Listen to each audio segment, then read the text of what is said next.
Assalamualaikum warahmatullahi wabarakatuh. Selamat malam, salam sejahtera semua. Semoga sehat selalu. Setelah kita mempelajari parameter admitansi, maka kita lakukan perhitungan atau kita lakukan untuk mencari nilai parameter admitansi pada sebuah rangkaian. Berikut adalah sebuah contoh rangkaian admitansi yang ini, yang terdiri dari tahanan R1 sebesar 4 ohm, R2 2 ohm, R3 8 ohm. Nah, di sini pertanyaannya adalah berapakah parameter admitansi rangkaian ini?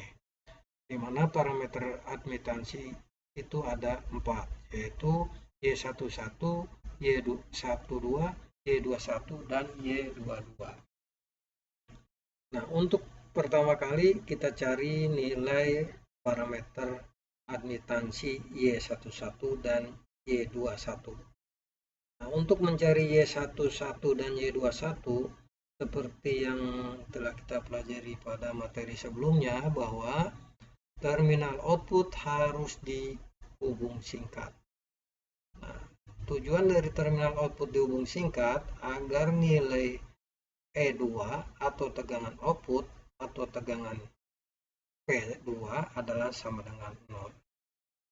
Jika tegangan output dihubung singkat atau terminal output dihubung singkat, maka akan terjadi bahwa R3, nilai R3 yang sebesar 8 ohm ini tidak akan ada artinya.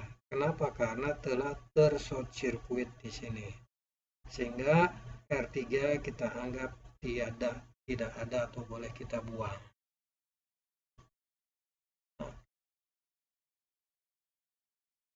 Karena nilai E3 dibuang, maka yang tersisa adalah R1 dan R2.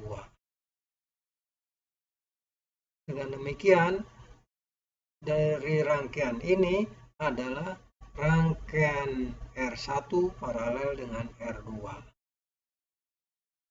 Jika R1 paralel dengan R2, maka arus I2 ini mengalir langsung ke R2 atau keluar dari R2, tidak lagi keluar ke R1 ke R3 karena ini sudah disingkat. Nah, dari rangkaian terlihat bahwa R1 paralel dengan R2 atau rangkaian paralel tersebut harganya adalah 4/3 ohm. Karena apa? R1 dikali R2 per R1 plus R2 atau 8 dibagi 6 atau 4/3. Nah, dengan demikian harga P1 adalah arus yang mengalir yang menuju titik tengah paralel tadi, yaitu titik ini. Karena titik ini ada di sini dan arus menuju titik ini atau menuju titik simpul, maka titik simpul ini kita sebut sebagai tegangan P1. Dan titik simpul ini ada dua tahanan, yaitu yang paralel R1 dan R2, yaitu RPL, atau nilainya adalah 4/3 ohm. Sehingga P1 itu adalah I1 dikali 4/3 ohm. Hasilnya adalah 4/3 I1. Nah, kita biasakan konstanta itu di depan atau konstanta itu di depan variabel.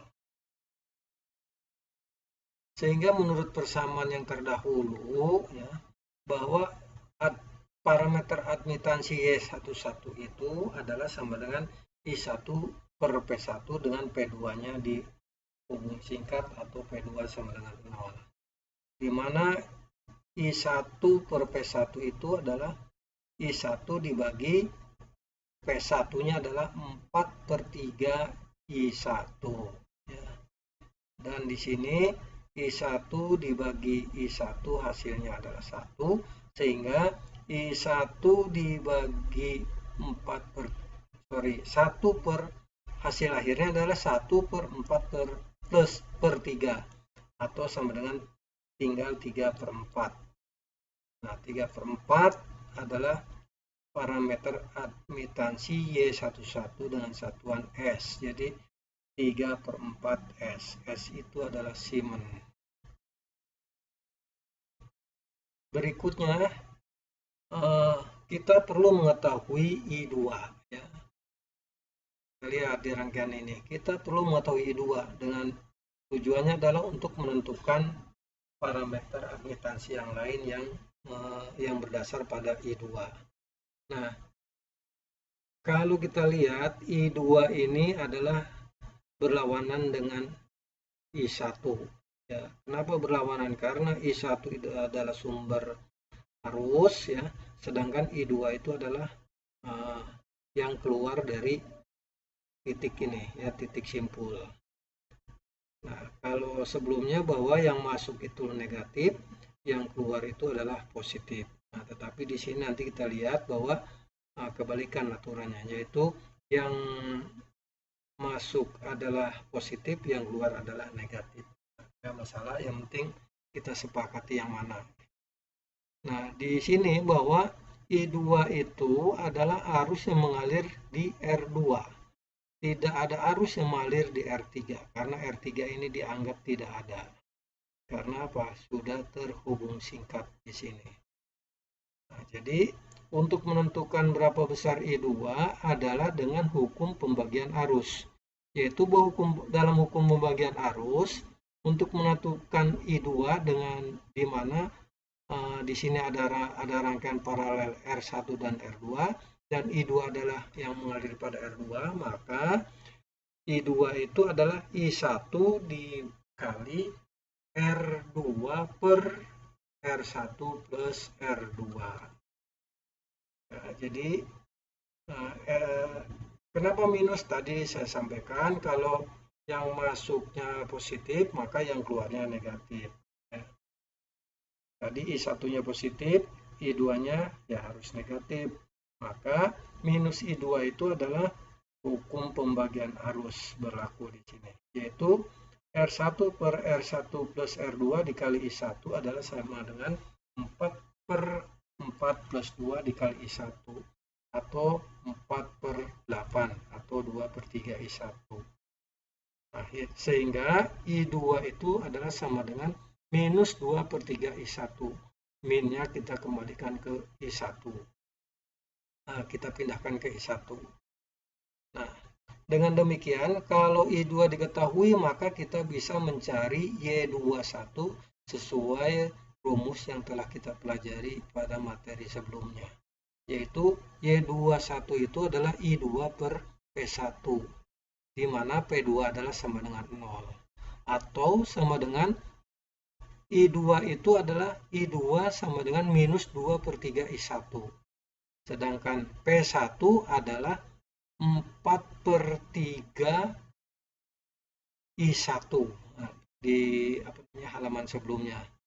Nah, sehingga I1 dibagi I1 adalah habis, yang tertinggal adalah minus 2 per 3 dibagi 4 per 3. Atau bisa jadi 6 per 12. 3 kali 2, 4 kali 3. Atau hasilnya adalah, karena ini negatif, maka ini juga negatif, yaitu 6 per 12 atau 1 per 2 dengan satuan S. Jadi Y21 adalah minus 1 per 2 S.